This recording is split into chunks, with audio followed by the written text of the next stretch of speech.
حضرت ابو بکر صدیق رضی اللہ تعالی عنہ قبل اسلام سے پہلے ایک بہت بڑے تاجر تھے، تجارت کیا کرتے تھے، اور اعلان نبوت کے وقت جب میرے آقا صلی اللہ تعالی علیہ وسلم نے اعلان نبوت کیا تو اس وقت ابو بکر صدیق جو تھے وہ تجارت کے سلسلے میں ملک شام گئے ہوئے تھے۔ آپ تجارت کر رہے تھے۔ ایک دن رات میں خواب کیا دیکھتے ہیں کہ چاند اور سورج آسمان سے اتر کر ان کی گود میں آ گئے، اور صدیق اکبر رضی اللہ تعالی عنہ نے انہیں اپنے ہاتھوں سے چھوا، اپنے جھولی میں ڈال لیا۔ سینے سے لگاتے ہیں صدیق اکبر رضی اللہ تعالیٰ نے یہ خواب دیکھا تو وہ حیران و پریشان ہو جاتے ہیں، ماجرا کیا ہے؟ پھر وہ ایک راہب کے پاس جاتے ہیں، راہب سے سوال کرتے ہیں، پوچھتے ہیں کہ میں نے ایسا ایسا خواب دیکھا، اس کا تعبیر بتائیے۔ راہب نے پوچھا کہ تم کون ہو، کہاں سے آئے ہو؟ صدیق اکبر نے جواب دیا کہ میرا نام ابو بکر ہے، میں مکہ کا رہنے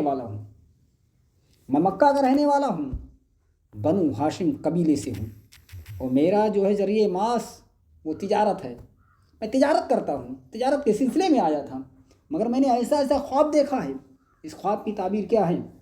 راہب نے کہا غور سے سنو، تمہارے خواب کی تعبیر جو ہے وہ یہ ہے کہ مکہ مکرمہ کے اندر نبی آخر زماں سرور قلب و سینہ تاجدار مدینہ صلی اللہ تعالی علیہ وسلم تشریف لے آئے ہیں، اور وہ بھی بنو ہاشم کے قبیلے سے ہیں۔ اعلان نبوت کر دیا، اے ابو بکر تم سب سے پہلے اس دین میں داخل ہوگے، اس دین میں سب سے پہلے تم داخل ہوگے، اور ان کے وزیر خاص بھی رہو گے، اور ان کے بعد ان کے خلیفہ بھی بنو گے۔ جب اتنی بات ابو بکر نے سنی، دل کی دنیا بدل گئی، دل کا تختہ پلٹ گیا، دل کا میل دھل گیا۔ صدیق اکبر جو ہیں، جو تجارت کا سامان تھا وہیں فوراً بیچتے ہیں اور شام سے مکہ مکرمہ کا سفر شروع کرتے ہیں۔ سفر کر کے مکہ مکرمہ جب پہنچتے ہیں، دل کی بے قراری بڑھتی ہے، محمد عربی کی زیارت ہو جائے۔ میرے آقا صلی اللہ تعالی علیہ وسلم کو ڈھونڈتے ہیں، تلاش کرتے ہیں۔ جب میرے آقا صلی اللہ تعالی علیہ وسلم کے سامنے پہنچتے ہیں، ان کی جب زیارت نصیب ہوتی ہے، دل کی دنیا پہلے سے ہی بدلی تھی اور بدل جاتی ہے۔ ایک ٹھنڈی سانس لیتے ہیں۔ میرے آقا نے فرمایا ابو بکر آؤ، جلدی کرو، دین حق میں داخل ہو جاؤ۔ اب آئیے آج کے اعتراض پہ کہ لوگ کہتے ہیں کہ میرے مصطفیٰ کو علم غیب نہیں ہے، علم غیب نہیں ہے، مگر قربان جاؤ ابو بکر پر۔ عرض کرتے ہیں اے محمد عربی صلی اللہ علیہ وسلم، اگر جو نبی ہوتا ہے اس کے پاس معجزہ ہوتا ہے، آپ بھی کوئی معجزہ دکھائیے، میں آپ پر ایمان لانے کے لیے تیار ہوں۔ میرے آقا صلی اللہ تعالی علیہ وسلم نے فرمایا اے ابو بکر، ملک شام کے اندر جو تم نے خواب دیکھا تھا، کیا وہ کافی نہیں تھا؟ یا جو راہب نے بتایا تھا وہ کافی نہیں ہے تمہارے ایمان لانے کے لیے؟ اتنا سننا تھا کہ صدیق اکبر کی دنیا بدل جاتی ہے اور عرض کرتے ہیں صدقتا یا رسول اللہ، انا اشہدک ان محمد رسول اللہ، آپ سچے ہیں اور اللہ رب العزت نے آپ کو نبی بنا کر بھیجا ہے، میں گواہی دیتا ہوں کہ آپ واقعی اللہ کے سچے رسول اور نبی ہیں۔ وہ جو نہ تھے تو کچھ نہ تھا، وہ جو نہ ہوں تو کچھ نہ ہو، جان ہے وہ جہان کی، جان ہے تو جہان ہے۔ آج یہ عالم ہے۔ کچھ لوگ ابو بکر صدیق پر بھونکتے ہیں، طنز کستے ہیں، کہتے ابو بکر ایسے ایسے ہیں۔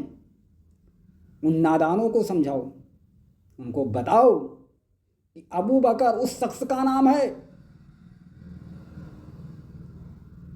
کہ جو میرے آقا صلی اللہ تعالی علیہ وسلم کی زبان اقدس سے نکل جائے، سب سے پہلے اس چیز کو پورا کرنے والے کا نام ابو بکر ہے۔ میرے آقا اگر وضو کے لیے پانی طلب کرتے تھے تو سب سے پہلے پانی لا کے دینے والے کا نام ابو بکر ہے۔ میرے آقا اگر اشارہ کرتے سواری کے لیے، تیار کر کے لانے والا سواری اس کا نام ابو بکر ہے۔ میرے آقا صلی اللہ تعالیٰ علیہ وسلم کی نماز پڑھانے کی پاری آئے، ان کے پیچھے سب سے پہلے نماز پڑھنے کے لیے پہنچنے والے کا نام ابو بکر ہے۔ آج دنیا ابو بکر کے نام پر طنز کس رہی ہے، کتوں کی طرح بھونک رہی ہے۔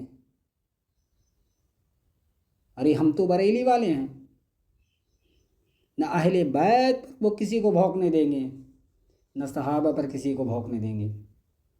ابو بکر تو وہ ہیں کہ جو اہل بیت سے محبت کس طرح کی جاتی ہے وہ ابو بکر صدیق نے ہمیں سکھایا ہے۔ ایک مرتبہ حضرت ابو بکر صدیق رضی اللہ تعالیٰ عنہ امام حسین کو کاندھے پر بٹھال کر کہیں جا رہے تھے۔ کسی نے پوچھا ہے ابو بکر اس بچے کو کیوں بٹھالے ہو؟ ابو بکر صدیق فرماتے ہیں تم نے مجھے تو دیکھا کہ صدیق نے اس بچے کو بٹھالا ہے، مگر تم نے یہ نہیں دیکھا ہے کہ میرے آقا صلی اللہ تعالیٰ علیہ وسلم اس نواسے کو اپنے کندھے پر بٹھا کر گھمایا کرتے تھے۔ آج میں نے وہ بھی سنت ادا کر دی ہے۔ صدیق اکبر وہ صدیق اکبر ہیں جن کی دنیا مثال پیش نہیں کر سکتی ہے۔ میرے آقا صلی اللہ تعالیٰ علیہ وسلم ہر جگہ میں صدیق اکبر سے بے پناہ محبت کیا کرتے تھے۔ صدیق اکبر وہ صدیق اکبر ہیں جو میرے مصطفیٰ کے ساتھ یار غار بھی ہیں،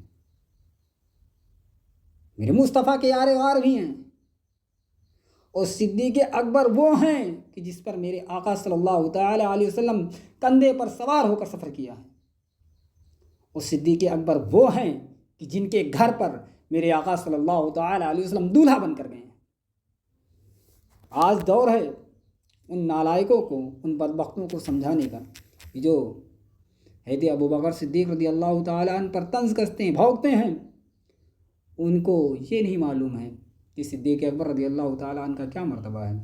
میرے آقا صلی اللہ تعالیٰ علیہ وسلم فرماتے ہیں کہ اے صحابہ سنو، جتنے بھی صحابہ ہیں دین کے خاطر، اسلام کے خاطر میرے لیے جنہوں نے جو بھی کچھ کیا ہے میں اس کا بدلہ ان کو دنیا میں ہی دے کے جاتا ہوں، مگر صدیق وہ ہے کہ اس کے بدلہ جو ہے میں دنیا میں تو نہیں دے سکتا، بلکہ میدان محشر میں صدیق کا ہاتھ پکڑ کر میں اس کا صلہ اپنے رب سے دلواؤں گا۔ یہ ہے صدیق اکبر۔ آج بھونک رہے ہو تم